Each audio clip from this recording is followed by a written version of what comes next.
അതെന്റെ വീട്. ഇതാ കാണുന്നോ? ആ കാണുന്നത് ഞാൻ വെച്ച വീട്. 2 നില വീട് ഞാനായിട്ട് വെച്ചതാ. അല്ല, നിങ്ങളുടെ വീടെന്ന് പറഞ്ഞ നിങ്ങളായിട്ട് വെക്കണല്ലോ. അതേ വെക്കണം.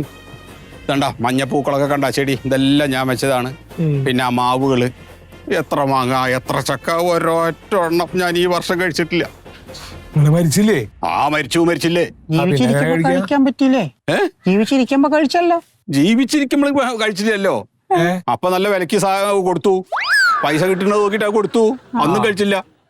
ഇപ്പോഴാണ് മോഹം. അതെ അതെ, അങ്ങനെ തന്നെ കുറെ ആൾക്കാർക്ക് ഉണ്ടാവാറുണ്ട്. ഇപ്പൊ നമ്മൾ വന്നതിന്റെ ഉദ്ദേശം, എനിക്ക് 2 മക്കളാണ്. മൂത്തതൊരു ആൺകുട്ടി, മറ്റേത് പെൺകുട്ടി. പെൺകുട്ടിക്ക് ഈ പറഞ്ഞ പോലെ എന്തെങ്കിലുമൊക്കെ ചോദിക്കുമ്പോൾ അവള് ചോദിക്കുമ്പോൾ ഞാൻ വല്ല വാങ്ങിക്കൊടുക്കുകയൊക്കെ ചെയ്യും. കടലമിഠായിയൊക്കെ കൊണ്ട് കൊടുക്കും. മൂത്ത കുട്ടീനെ ഞാൻ ഇന്ന് വരെ ഒന്ന് കെട്ടിപ്പിടിച്ചിട്ട് പോലുമില്ല മോനെ. ഇന്ന് വരെ നിങ്ങൾ എത്രാമത്തെ വയസ്സിലാണ് മരിച്ചത്? ഞാൻ 63. ഈ 63 വയസ്സ് വരെ അവനൊന്ന് കെട്ടിപ്പിടിച്ചിട്ടില്ലേ? ഇല്ലേ. എന്നെ കാത്തു നിൽക്കായിരുന്നു. അല്ല, അതിന് പറ്റിയില്ല. ജീവിച്ചിരിക്കണ സമയത്ത് അത് ഓർത്തില്ല.